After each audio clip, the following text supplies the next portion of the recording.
Name is निवेश कश्यप। तो जैसा कि आपको पता होगा, जो DU-LLB का एंट्रेंस एग्जाम था उसका जो लास्ट डेट था एप्लीकेशन फिल करने का वो 30 जून तक था, जो कि अब ओवर हो चुका है। जैसे जुलाई आ चुका है, तो मोस्ट प्रोबेबली अब जो आपका एग्जामिनेशन का डेट अनाउंस होगा तो आपके पास हार्डली अब 1 मंथ का टाइम बचा है। तो जो लोग भी इस बार प्रिपेयर कर रहे हैं DU-LLB के लिए, इस बार एग्जामिनेशन देंगे, उनके लिए कुछ इंपॉर्टेंट टिप्स है जो इस वीडियो में मैं आपको शेयर करूंगा।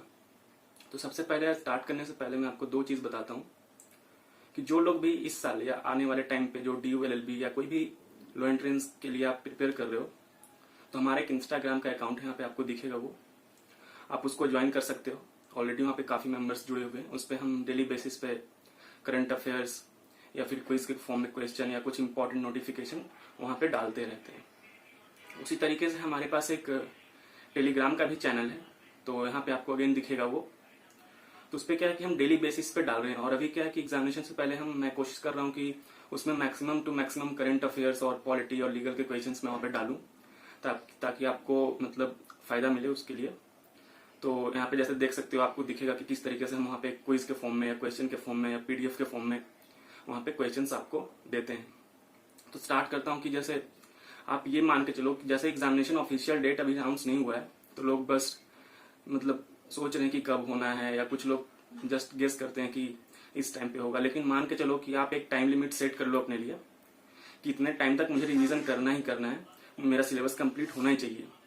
फॉर एग्जाम्पल आपके पास लगा लो कि आप 25 डेज ही बचा है, क्योंकि मोस्ट प्रोबेबली हाई चांसेस है कि जुलाई के लास्ट तक आपका एग्जामिनेशन हो जाए। मतलब ये जस्ट गेसिंग है और ऐसा कुछ नहीं, ऑफिशियल नहीं है। बट आप एक टारगेट सेट कर लो कि मुझे 25 दिन के अंदर मुझे सिलेबस खत्म करना है, रेडी होना है एग्जाम के लिए। क्योंकि अगर आप डिले करोगे तो हो सकता है आप पैनिक कर जाओ लास्ट मोमेंट में।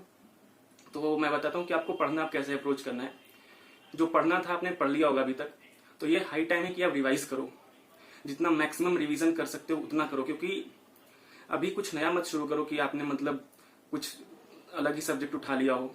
लाइक अभी किसी ने पॉलिटी नहीं शुरू किया है तो फिर से अभी स्टार्ट कर रहा है, तो उसके लिए वीडियो एक्चुअली मैं नहीं बना रहा हूँ। ये उनके लिए है जो अभी तक मतलब पढ़ चुके हैं और रिवीजन के फेज में है। तो आप अभी कोई भी नया सब्जेक्ट मत उठाओ, जो आपने पढ़ा है अभी तक उसको रिवाइज करो, मल्टीपल टाइम्स करो, जितना रिवाइज कर सकते हो, 1 बारी 2 बारी 3 बार, जितना मतलब आप मैक्सिमम कर सकते हो, क्योंकि वही आपको स्कोर करके देगा। और जैसा कि आपको पता होगा, रिवीजन इसलिए बोल रहा हूँ मैं, और प्रीवियस ईयर का भी रिवीजन करो अच्छे से, कि क्वेश्चंस काफी रिपीट होते हैं। रिपीट होने का सेंस यही होता है कि कॉन्सेप्ट रिपीट होता है।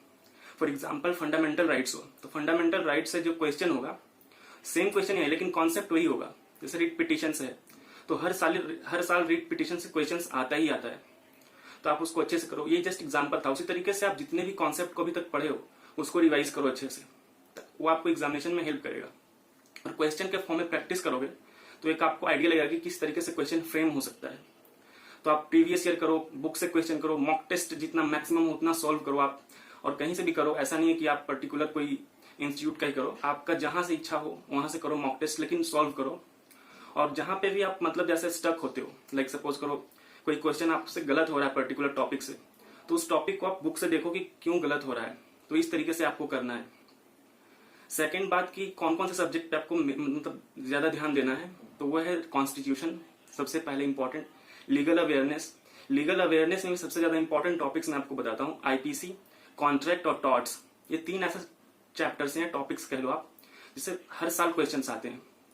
पिछले 3-4 साल में जैसे फैमिली लॉ से भी क्वेश्चंस आ रहे हैं काफी, तो उसको भी आप देख सकते हो बेसिक सा। IPR का बेसिक देख लो। और लीगल मैक्सिम्स, ये हमेशा 2 से 3 क्वेश्चन इससे हमेशा आते हैं और ये रिपीट होते हैं। यही एक ऐसा टॉपिक है जहां आप मतलब प्रीवियस ईयर भी करके चले जाओगे तो आपको वही क्वेश्चन मिलेगा एग्जामिनेशन में। तो इसको आप मैक्सिमम टू मैक्सिमम सोल्व करके जाओ, लीगल मैक्सिम्स को छोड़ के मत जाओ। जो लैंडमार्क जजमेंट है वो आप करके जाओ, उससे भी 1-2 क्वेश्चन आएगा ही आएगा, श्योर है। जो like Keshavananda Bharati, Minerva mill case, इस तरीके से जितने भी लैंडमार्क केसेस हैं वो करके जाओ। इसके अलावा जो रिसेंट 1 ईयर 1.5 ईयर में सुप्रीम कोर्ट के जजमेंट्स आए हो, करंट अफेयर्स में आपसे पूछा जा सकता है, तो उसको आप एक बार करके चले जाओ। तो ये 3 सेक्शन जो है आपका काफी इंपॉर्टेंट स्कोरिंग होने वाला है। यही आपको एग्जामिनेशन में आपको एज देगा बाकी से। And apart from this current affairs again काफी इंपॉर्टेंट है। 10 to 15 क्वेश्चन या 20 क्वेश्चन आपको करंट अफेयर्स से देखने को मिलेगा। तो करंट अफेयर्स आप किसी भी मैगजीन से, आप हर बारी सोर्स को मत चेंज करो कि कभी इससे पढ़ लिया कभी उससे पढ़ लिया। एक ही सोर्स को मल्टीपल टाइम्स करो, 3 बार 4 बार, जितना हो सकता है उतना करो। क्योंकि करंट अफेयर्स एक ऐसा है, कितना भी मैगजीन कर लो, आप 100% कवर नहीं कर सकते उसको। तो जो भी आपके पास सोर्स है, कोई भी मैगजीन है, कोई भी मतलब अर्ली मैगजीन हो, मंथली हो, यूट्यूब से कर रहे हो, कहीं से भी कर रहे हो, वो आप करो। लेकिन याद रखना, करंट अफेयर्स को आपको सप्लीमेंट करना है रिसेंट जजमेंट से, जो इंपॉर्टेंट कमिटीज फॉर्मेशन हुई है उससे, क्योंकि वो लीगल का पार्ट होता है और वो हाई चांस होता है कि इस तरीके के एग्जामिनेशन में पूछा जाए। तो करंट अफेयर्स हो गया, आपका कॉन्स्टिट्यूशन हो गया, आपका लीगल हो गया, कैसे करना है, लीगल मैक्सिम के क्वेश्चंस रिपीट होते हैं वो करना है आपको।